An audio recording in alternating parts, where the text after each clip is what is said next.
All governments control the efficacy and manufacture of medicines, biologics and medical devices through regulatory agencies such as the FDA in the USA and the EMEA in Europe. They do this by the application of good manufacturing practice, or GMP, sometimes called CGMP, which stands for Current Good Manufacturing Practice. GMP is a series of principles or rules that form the foundation of a quality system based on quality assurance, which requires that every activity will be pre-planned and documented, then validated to prove and document that it works as specified.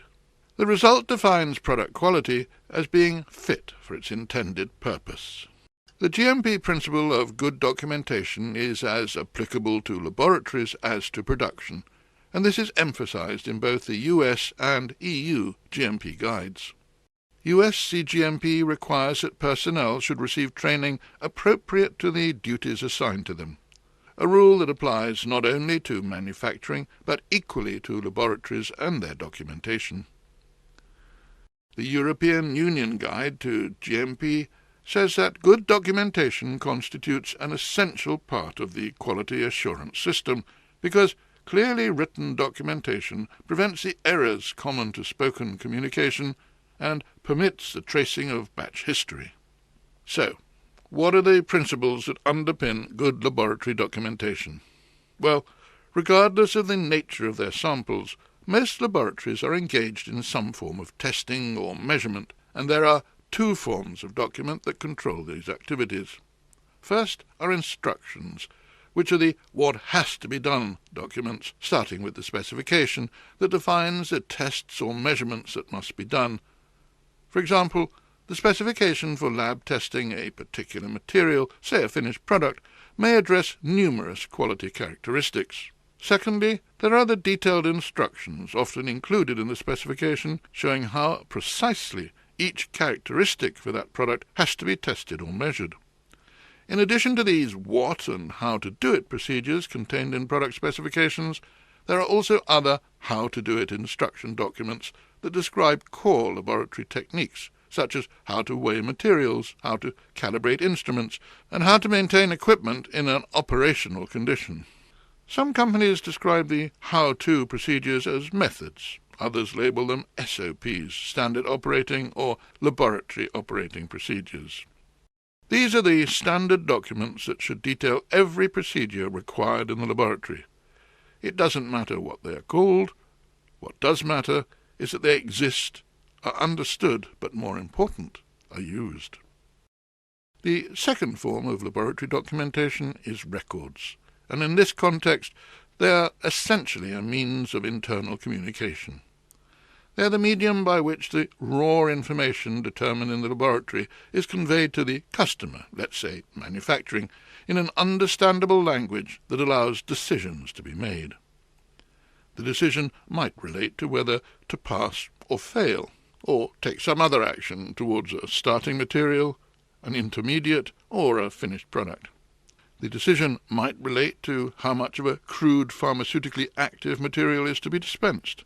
Alternatively, the decision might relate to some other activity in production, for example, environmental monitoring. To achieve satisfactory communication, the primary data obtained from the test may have to be manipulated mathematically to allow comparison against the specification. Internal communication is not the only important role that records play in the laboratory. GMP requires that they should be available for inspection and that they must be retained in the event of problems or litigation arising in the future.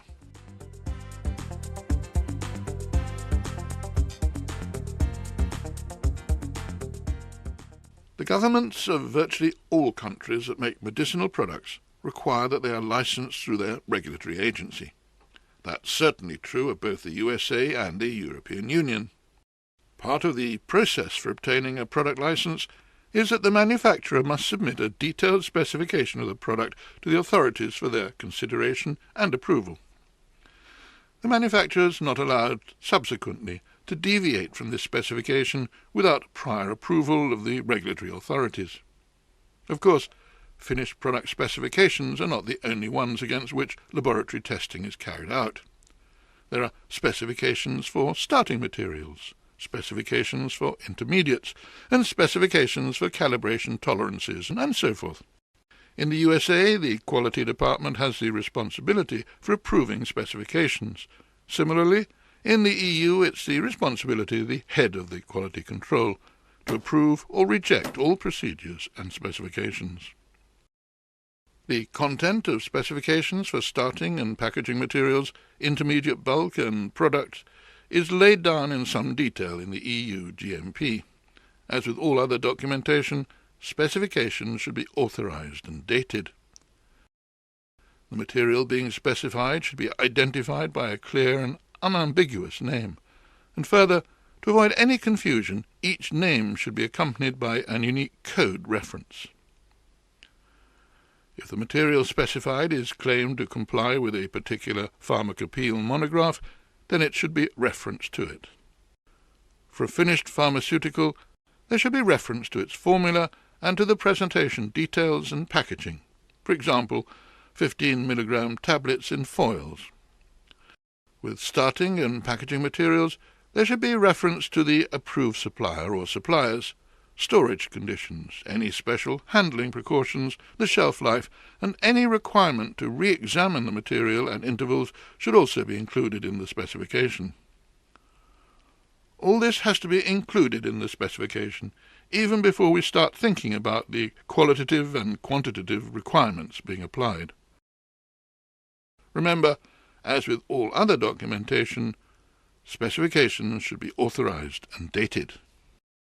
Qualitative requirements, or as they're sometimes called attributes testing or limit testing requirements, just give pass or fail results. Be cautious when qualitative requirements refer to a pharmacopoeia test, because the regulators expect you to comply with the latest revision of the pharmacopoeia. And when they see your claim complies with USP tests for ABC, they expect you to comply exactly as stated, down to every last detail.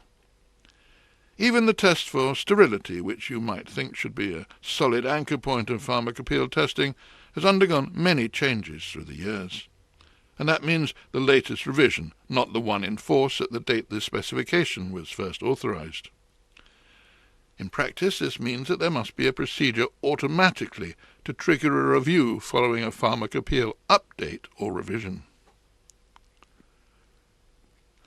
Quantitative requirements, or variables testing, should be specified with tolerance limits, sometimes both upper and lower, but in the case of impurities or contaminants, often with only upper limits, not more than such and such. Remember, always be careful that the data reported after testing corresponds to the same number of significant figures as the specification. In any case, be sure for each requirement that the specification contains a reference to the local procedure against which testing has to be done. Another point to remember, pharmacopoeia methods are written from a very general standpoint, and no two technicians would necessarily employ exactly the same equipment and techniques if they had only the pharmacopoeias to guide them.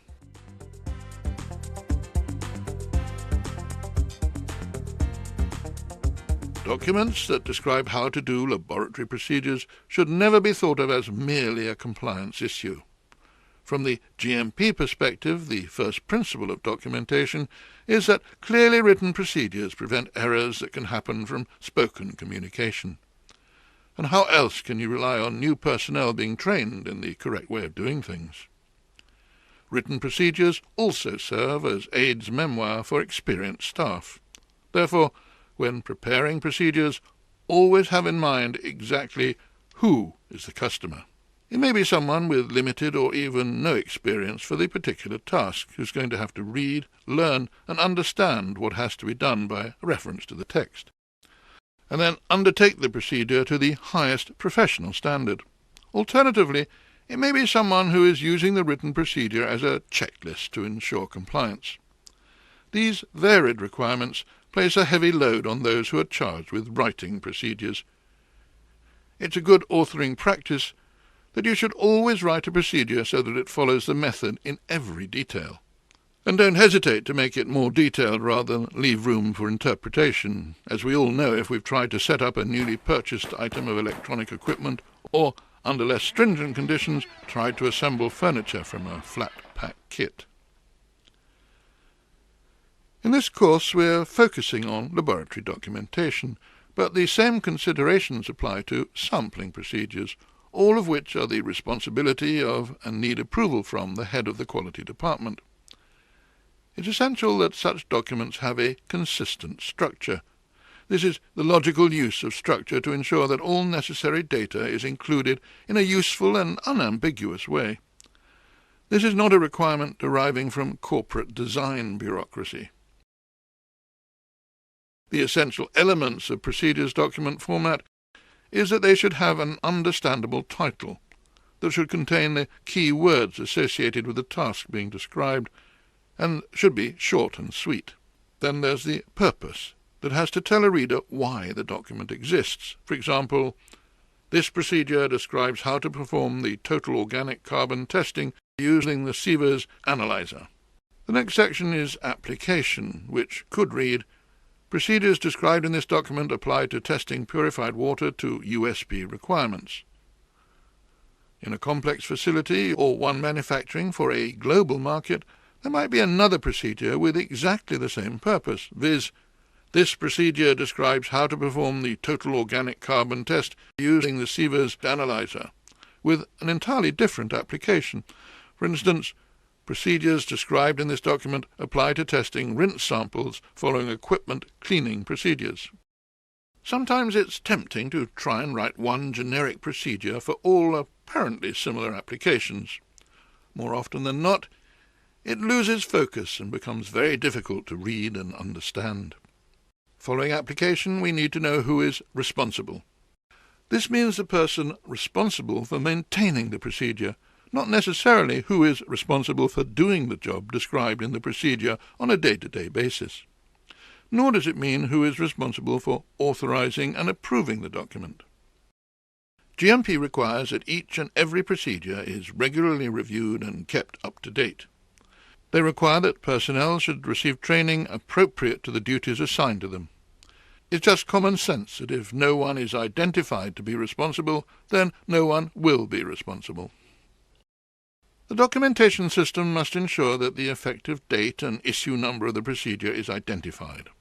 Sometimes problems arise with the introduction of new or changed procedures, and the document must show exactly when the changeover took place, by showing the revision number and a means to ensure that what you are looking at is the latest version. The effective date also helps us to determine the review life cycle. As with products, documents have a date on which they expire.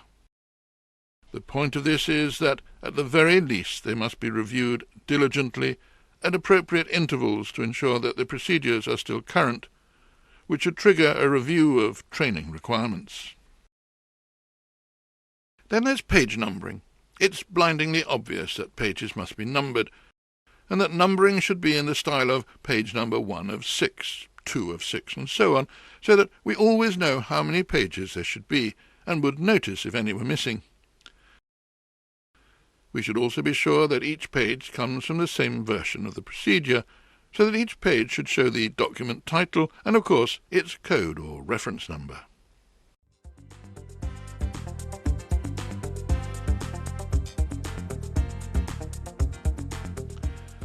But what about the technical content? Without question, the most important part of a laboratory procedure, of course. Laboratory procedures should be written in straightforward language so that they are completely understandable. And understandability is not just about language. It can be the choice of words. Keep them as simple as possible.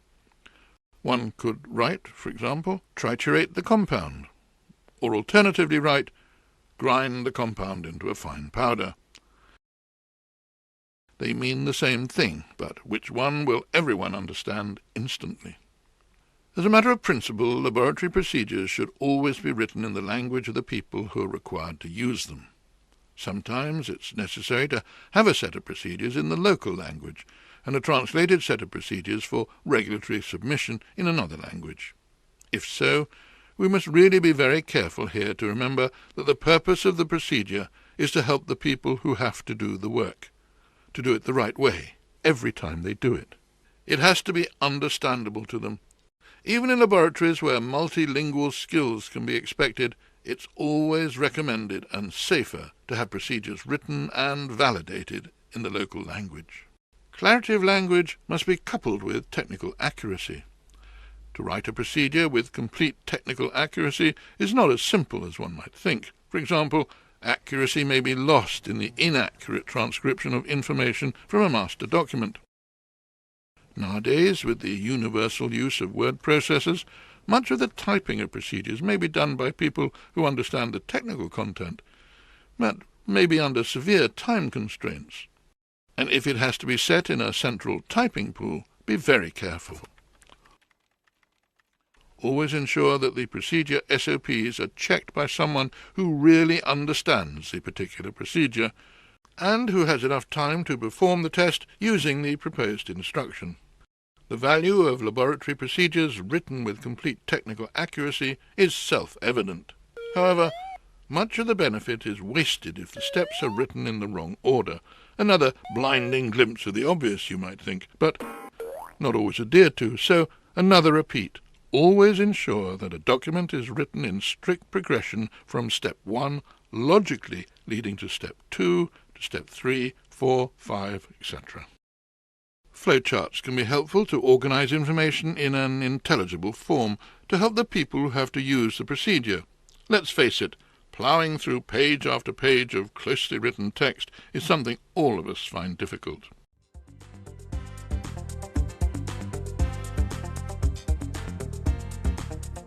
Records serve several purposes.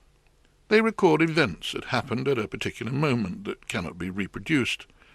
They are the medium for transferring that information from the laboratory to the customer, and they translate raw scientific data into useful information that the customer can use in his or her decision-making process.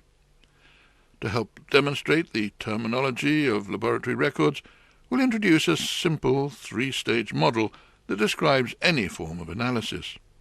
In the first stage we have the analyzer, in the second we have the display, and in the third stage we have the record. The analyzer could be anything from a chemical reaction in a beaker, the separation that occurs in any form of chromatography, or the events that take place in or on a nutrient agar plate during incubation. When the analyzer has done whatever it does, its output is presented on a display, which could be a color change in a chemical reaction, a digital display or trace, or microbiological colonies. Some of these displays are ephemeral and have to be manually recorded. Others may be more permanent. Regardless of its nature, the primary data indicated on the display must be retained as part of the record of the test. Data from the display may be transcribed onto record sheets, but because they constitute the primary data, traces or printouts must be attached to the record sheets. If a sample is tested in duplicate or triplicate, as with many microbiological tests, the primary data from each display must be recorded. Even when the translation of the primary data into usable information is apparently very simple and within the capacity of anyone's mental arithmetic, the primary data must be recorded. For instance, when an arithmetic mean of 2 colony counts is all that's required, it could be significant if one individual result was very different from the other. If there are any calculations or mathematical manipulations of the primary data, those calculations should be documented in the records in a way which would allow them to be checked and verified to be correct. When performing any such mathematical manipulations, be careful to remember to present the final result in a usable form, in the same units and number of decimal places as those quoted in the specification. Conveniently, there is at least one national standard which tells us the proper way of doing these things. For the record, it's British Standard BS 1957-1953, the presentation of numerical values. For instance, the number of significant figures is defined as the number of figures obtained by counting to the right from the leftmost non-zero figure. and the number of decimal places is the number of figures obtained by counting to the right from the decimal point. When the manipulated data provides more decimal places than those contained in the specification, rounding may be required. Rounding is defined simply as when faced with a decimal place more than is required, figures of 1, 2, 3 and 4 are rounded down, and figures of 5, 6, 7, 8 and 9 are rounded up. So let's now have a look at the way in which records should be presented, and in particular what the GMP has to say about laboratory records. Fraud and misrepresentation are issues of concern to the regulatory bodies, particularly the FDA, so record forms must be rigorously controlled to demonstrate that no irregularities have arisen. This means either in bound notebooks with numbered pages, the issue of which must be rigorously controlled, or on computer-generated records, which must be controlled equally rigorously. They may be held in a secure place by a supervisor and issued and authorized on request. Whichever method is employed, there are some quite definitive GMP requirements, which include the name, code number, batch number, and, where appropriate, the name of the manufacturer or supplier. In such cases, there should be a log of the report forms issued. Also required is reference to the relevant specification and testing procedures, a statement of the weight or measure of sample used for each test, primary test data, details of any calculations or mathematical manipulations performed, dates of sampling and testing. In addition, the initials or signature of the person performing each test, the initials or signature of a second person who verifies that the original records have been reviewed for accuracy, completeness, and compliance with established standards. And finally, there should be a clear statement of release or rejection, or whatever other decision is appropriate, in relation to comparison of the final data with the test specification. It's also important that laboratory records are traceable to the equipment and reagents used, and to their calibration and maintenance status, for which there should also be records. In the case of microbiological testing, the records should be traceable to the batches of sterile media used, its preparation and sterilization, and to the growth support controls pertaining to them. There are some other practicalities associated with records and record forms.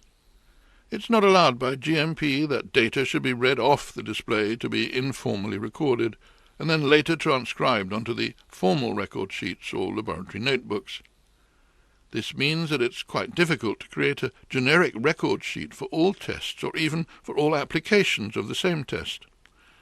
The design of the record sheet should lead the technician performing the test through the correct stages of entry. For instance, if a test is intended to be performed in duplicate, and the technician has 3 sets of data, he or she should be alert to having made some error. Of course, when obliged to enter data into a formal record sheet direct from reading off the display, there may be errors. GMP allows for this, in that laboratory records may be altered, as long as they are signed and dated and made in such a way that the original information is still legible. In many cases, it's important that laboratory data is not viewed in isolation. Trend analysis is frequently necessary, particularly for environmental data, but also for other applications. In these cases, it may be necessary to retain copies or transcriptions of original data in the laboratory to allow summarization and graphing and reporting to senior management. Finally, laboratory records must, in the same way as other key documents, be retained for at least 1 year after the expiry of the finished product and for at least 5 years after release.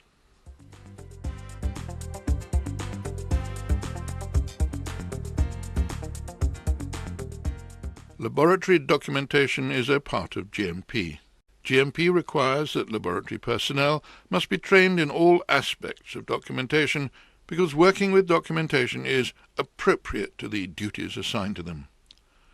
Laboratory documentation comprises instructions, including specifications and procedures which are called variously SOPs or methods. Laboratory records are used to communicate findings to other departments and for retention for possible inspection and as evidence in case of future problems.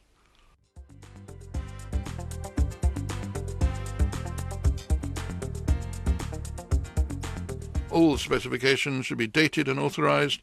Specifications should be unambiguous and may contain both qualitative and quantitative requirements.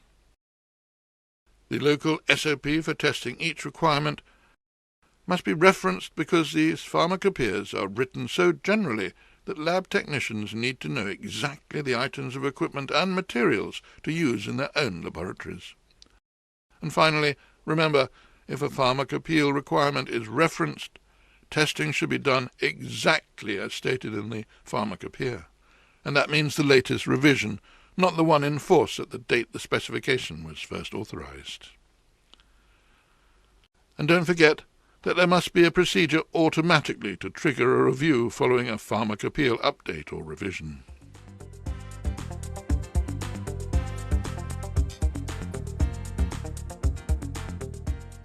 Laboratory procedures are subject to all the same GMP constraints as any other formal document. They should never be thought of as merely a compliance issue, but as a means to ensure that clearly written procedures prevent errors that can happen from spoken communication. Procedures are used to train new staff and as aides memoir for experienced technicians. Procedures should be written to satisfy the needs of all prospective customers, whether using them as checklists or complete step-by-step guides. When writing procedures, ensure that they are written in simple and straightforward language. Procedures should always include an easily understandable title, who has responsibility or ownership of the procedure for upgrading and relevance. Of course, the procedure must have a reference number, an effective date, and be included in the training curriculum.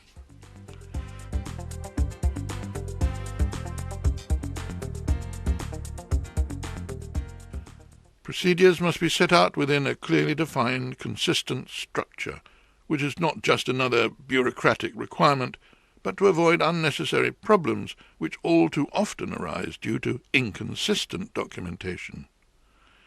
The technical content of laboratory SOPs should be immediately understandable. The criterion is, could a person trained only by reading the procedure understand and be able to perform the required task without further assistance? Correct technical content includes that attention be given to the language in which the procedure is written and to the choice of words in that language. It also requires that each step in a procedure is written in the right order, and that flowcharts not only help the procedure writer to organize his or her thoughts, but also to make it easier for the user to follow the procedure. And finally, remember that both typographical and technical errors in procedures reflect very badly on the laboratory at inspection. They send out a loud message that technical knowledge may be superficial and that the requirement for checking is only cosmetic.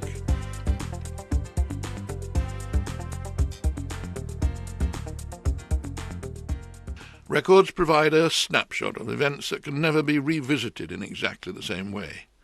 They provide a medium for communicating from the laboratory to its customers, and they provide a translation of scientific data into useful information. All primary data must be recorded at the time it is generated. Any calculations must be shown and be checkable. Where the calculations provide more decimal places or more significant figures than those indicated on the specification, then standard rounding techniques should be used. Data and calculations should be recorded directly onto formal report sheets or laboratory notebooks and be checked by a second person.